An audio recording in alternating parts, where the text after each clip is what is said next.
Барлықтарыңызға ассалаумағалейкум құрметті достар. Бүгін біз автосондағы жаңа сұрақтар талдайтын боламыз. Бұл біздің 44-ші видеомыз тест алды бойынша. Осының алдында біз 43 видеоны YouTube арнаға салып қойдық. Соны міндетті түрде қарап шығыңыздар. Және де достар, видео басталмас бұрын каналға тіркеліп, лайк басып, комментария жазуды ұмытпаңыздар. Өйткені сіздердің басылған әрбір лайктарыңыз каналдың дамуына үлкен үлес қосады. Барлық WhatsApp группаларға, туған туыстарыңызға, ағайындарыңызға, достарыңызға таратыңыздар. Правалғысы келіп жүрген барлық жандарға осы видеоны таратыңыздар. Және каналға тіркеліп кетейік достар. Өйткені бізде 70% почти тіркелмей қарайды екен видеоларымызда, 30% бізде тіркеліп қарайды.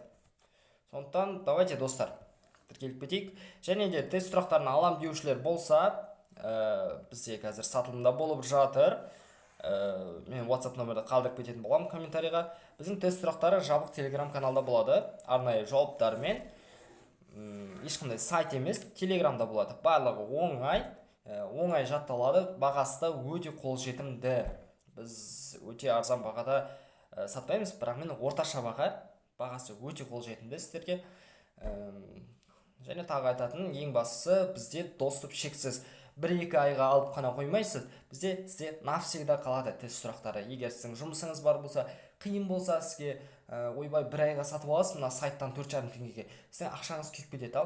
Ал біздің тест сұрақтарымызды алсаңыз, сізде доступ навсегда. Жұмысыңа барып келесіз, егер де қолыңыз босамаған жағдайда любой кезде ашып жаттай бересіздер. Барлығы оңай достар, ешқандай затты қиындатпаңыздар. Жаттау оңай. Тіпті бізде 4-5 күн жаттап, біздің сұрақтарымызды автосонға барып, тестін тапсырып, правасын алып жатқандар бар. Түсіндіре алдым деген ойдамын сіздерге барлық ақпаратты. Ал бүгін тестімізді бастайық енді. Бүгінгі деген ой.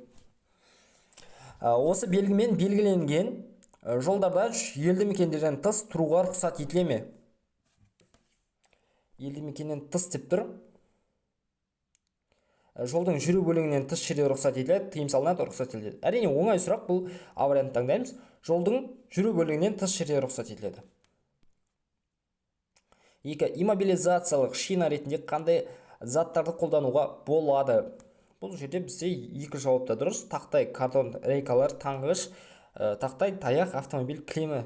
2 жауапта дұрыс бұл жерде. Көрсетілген белгілердің қайсысы шлагбауммен жабдықталмаған теміржол өткеліне жақындағаны туралы ескертеді. Шлагбауммен жабдықталмаған деп тұрғандықтан біз екінші сурет таңдаймыз. С варианты. 4. Қандай белгілер сағат 7-ден 9-ға дейін сағат уақыт аралығында айдың тақ күндері тоқтап тұруға тыйым салады деп тұр. Айдың тақ күндері тоқтап тұруға тыйым салады.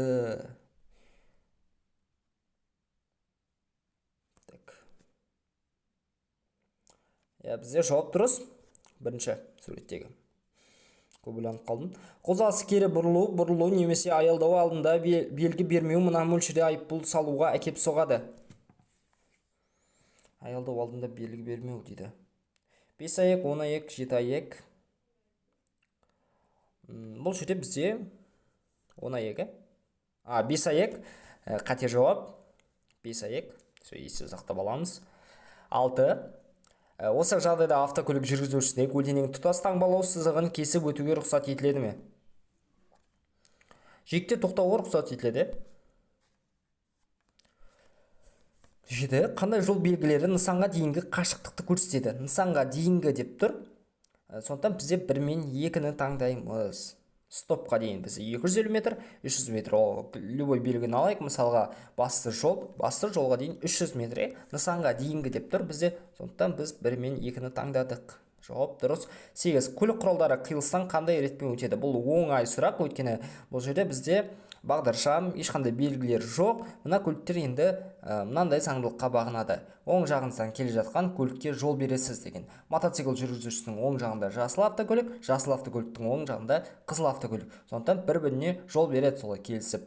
Сондықтан кім бірінші өтеді? Әрине қызыл автокөлік бірінші өтеді, жасыл автокөлік, сосын барып мотоцикл өтеді. С вариантын таңдаймыз. Жауап бізде дұрыс. 9. Көк автокөліктің маневрі ереже бұзу болып табылады ма?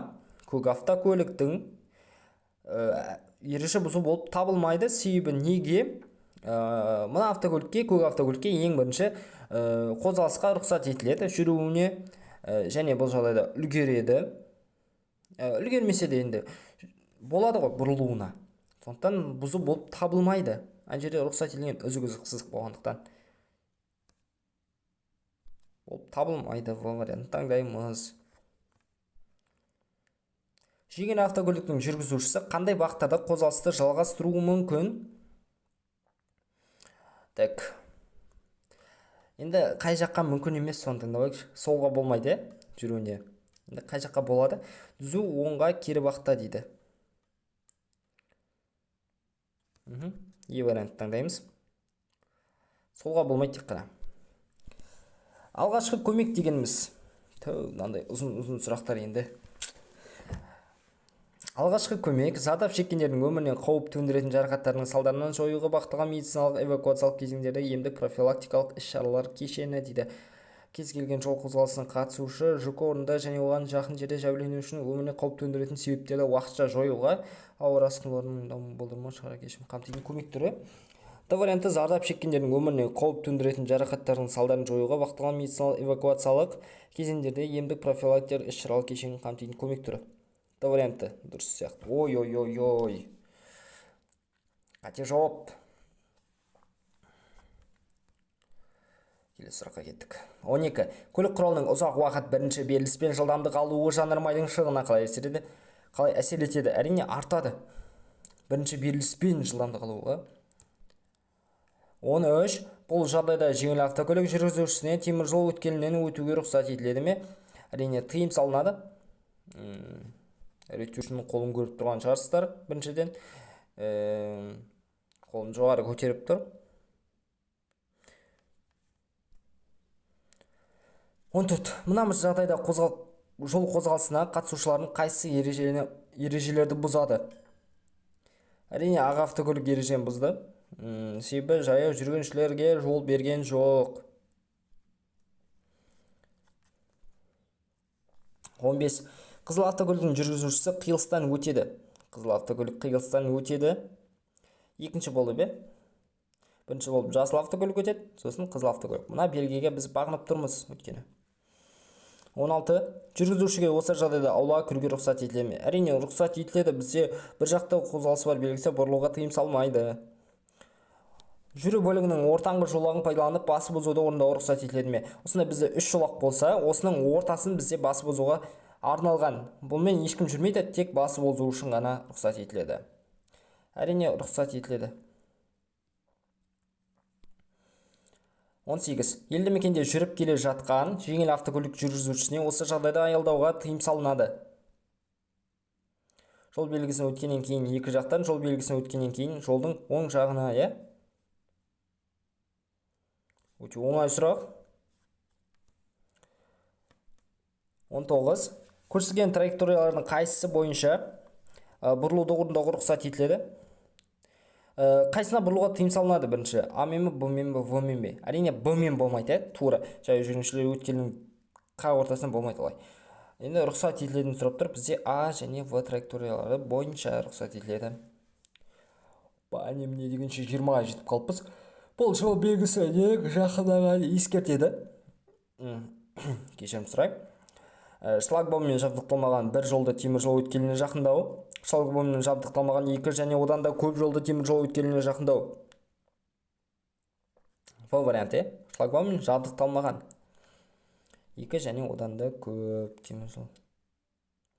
Бұл жағдайда жеңіл автокөлік жүргізушісі белгінің алдында тоқтап, пойыз өткеннен кейін жүру жалғастырады.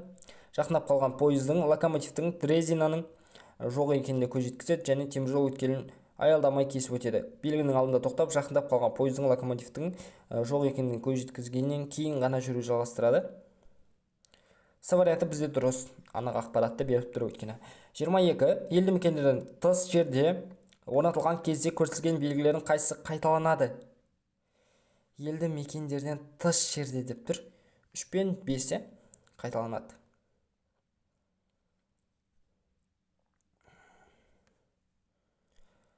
Сұрақ.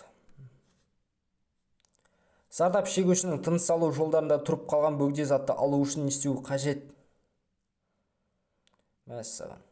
Жәбірленушінің өзінің тізесіне бетін төмен қаратып жатқызу және арқасынан жұдырықпен бірнеше рет ұру, тілдің тамырына басу арқылы құсық тудыру. Теріс нәтиже болған жағдайда алақанның қырымен зардап шегушінің арқасынан ұру және алдынан тұрып жұдырықпен оның ішінен қатты басу. Зардап шегушінің арқасынан 5 рет алақанмен соғу. Теріс нәтиже болса артынан тұрып екі қолмен төменгі қабырғалы деңгейінде қапсыра ұстап, өз қолдарын жұдырыққа жиып, бір уақытта оның қабырғасын және іш аймағын жұдырықпен ішке және жоғары уақытта қатты басу. Маған бірінші рет келіп тұр, достар. Сондықтан жауапты белгілей берейін. Мына жауап бізде дұрыс екен. Келесі сұраққа кеттік. Олсын бұл новый сұрақ. Скрин жасап алыңыздар. 24. Көрсеткен жерде жүргізушілердің қайсысы тоқтап тұру ережесін бұзды? Так, екеуі де бұзды. Себебі өткелде және оған 50 метрден жақын емес қашықтықта тоқтап тұруға тыйым салынған. 25. Осы жағдайда жүргізушінің тиісті әрекеті қажеттілік болған жағдайда тоқтау мүмкіндігі болу үшін жылдамдықты төмендетеді. Варианты бізде дұрыс. Мен дұрыс жауаптарды белгілеп кете берейін, достар. Сұрақтар шығып жатыр. 26. Берілген белгінің астында орнатылған тақтайша нені білдіреді? Бұл бізде парковка белгісі және оның астындағын сұрап тұр. Бізде бұл белгі тек жексенбі, сенбі, демалыс күндері қолданылады бұл белгі. Варианты бізде дұрыс. 27. Техникалық себептер бойынша жылдамдығы 40 км/сағаттан аспайтын көлік құралын басқаратын болсаңыз, қандай жағдайларда оң жақ жолақтан шығуға рұқсат етіледі? Енді бұл логичны. Басып озу үшін немесе бір жаққа бұрылу үшін болады. Солға немесе кері бұрылу үшін жолақтарды ауыстырған кезде ғана, тек басып озу немесе айналып өту кезінде тізімде көрсетілген барлық жағдайларда. Варианты бізде дұрыс.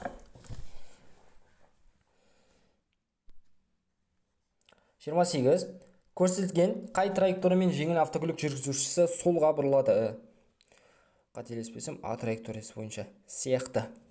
А траекториясы бойынша. Анықтаманы оқып кетейін. Егер олар жүргізушінің сол жағында жол жөнекей бағытта жүрген бөлігімен бір деңгейде орналасса, бір деңгейде дейді, және жолақтар бойынша қозғалыстың бағыты белгісі болмаса, жүргізуші трамвай жолдарынан солға бұрылуға немесе бұрылуды орындауға тиіс. Көбісі айтып жатады, біздің қалада трамвай жоқ, андай жоқ деп. Сіздер деген мәңгі сол қалада қалмайсыздар ғой. Бұйырса саяхаттайсыздар, Ресей аумақтарына барасыздар, басқа да қалаларға барып машина айдайтын шығарсыздар. Сол кезде өздеріңізге керек болады. Кішкене болсын, базовый білім керек. Машина айдағанда да. Өйткені сіз қаншама адамның өміріне жауап бересіз машинада отырған кезде.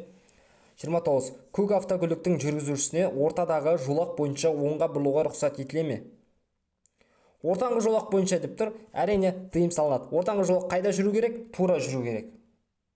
Сондықтан бұл автокөлік бізде ережені бұзды, тыйым салынады. Вариант таңдаймыз. 30. Осы жағдайда трамвай жолдарынан бұрылуды орындау рұқсат етіле ме? Әрине рұқсат етіледі. 31. Қызыл автокөлік жүргізушісі қиылыстан өтер кезде жол береді. Кімге жол береді? Ешкімге жол бермейді. Варианты. Өйткені ол басты жолда. Келесі сұраққа кеттік. 32. Қай белгі жолдардың таралуында жүру бағыттарын көрсетеді? Әрине бірінші вариант таңдаймыз. Жаттап алыңыздар осы сұрақты. Көп келеді осы.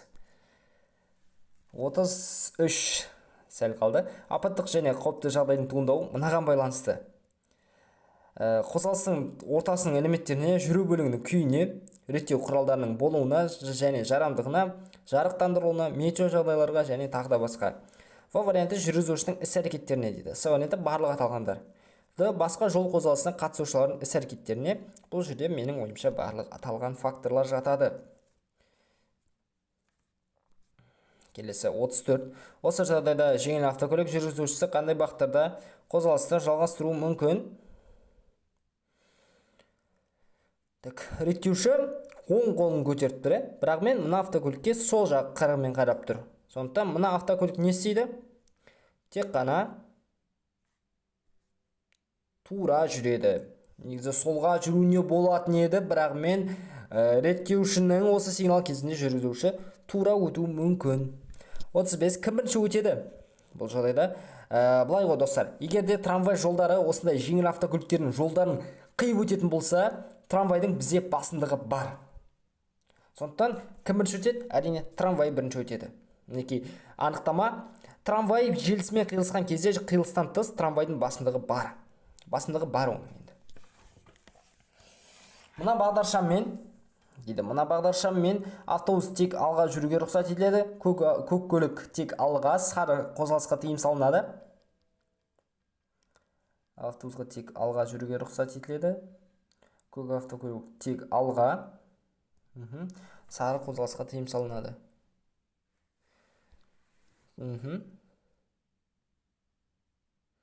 А варианты бізде дұрыс. Қалғаны оқымай-ақ қояйын. Қараңыздар. Автобусқа неге тек алға ғана? Өйткені мына бағдаршам бізде оң жағы және сол жағы жанып тұрған жоқ. Сондықтан болады. Ана бағдаршам енді білетін шығарсыздар. Кәдімгі классикалық бағдаршам. Жеңіл автокөлік жүргізушісіне көрсетілген жерде жолаушыны отырғызуға рұқсат етіле ме? Автобустардың тоқтайтын жері, яғни маршруттардың, сондықтан тыйым салынады ол жерден адамды отырғызып алуға. Жаяу жүргіншілерге осы белгімен белгіленген жолмен жүруге рұқсат етілген бе? Рұқсат етіледі, тыйым салынады. Тротуар жаяу жүргіншіге арналған жол немесе жол жиегі болмаған жағдайда рұқсат етіледі. Әрине сіз вариант таңдаймыз, осы жауап бізде дұрыс. 39. Бұл жағдайда велосипед жүргізушісі дейді, автокөлікке жол беруі керек. Бұл вариант таңдаймыз. 40. Мұндай қай көлік құралының жүргізушісі жүруде басымдыққа ие? Трактор мен жүк көлігі қарама-қарсы бағытта, және осындай бізде тар учаскелер кездесіп қалады кейбір жерлерде. Енді мына белгіге қарасақ, қайсы ұзын бізде? Ақ ұзын, ол басымдығы бар. Қызыл ол бізде қысқа болғандықтан басымдығы жоқ. Трактор бірінші өтеді. Всегда естеріңізде сақтап алыңыздар. Ақ бізде басымдығы бар, қызыл басымдығы жоқ. Жауап дұрыс. Ал біз 38-де 40 алдық. Өте жақсы нәтиже. Барлықтарыңызға жұғысты болсын. Осылай автосонда сұрақтарын тапап теориядан өтіп кеткендеріңізге тілектеспін. Тапап дегенде жаншып, аямай өз білімдеріңізді көрсетіп, тест сұрақтарынан өтіп праваларыңызды алуға тілектеспін. Және де біздің тест сұрақтарымызды алам деушілер болса, WhatsApp номерге жазыңыздар. Осы моментті пайдаланып қалыңыздар. Пока что арзан. Болашақта правалу қиындаған жағдайда жаңалықтарды көріп жатқан шығарсыздар. Мен сізге жалған ақпарат беруге ешқандай құқығым жоқ. Жаңалықтарды айтып жатыр енді, қиындайды деп. Сол кезде енді тест сұрақтарында бағасы өсуі мүмкін. Қазір алып алсаңыздар, сіздерде ұтасыздар, қазір алсаңыздар өткені. Ал видеоның соңына дейін қарағандарыңыз үшін рахмет. Қолдауларыңызға рахмет. Лайк басып, комментарий басып жатқандарыңызға ендеше сау болыңыздар.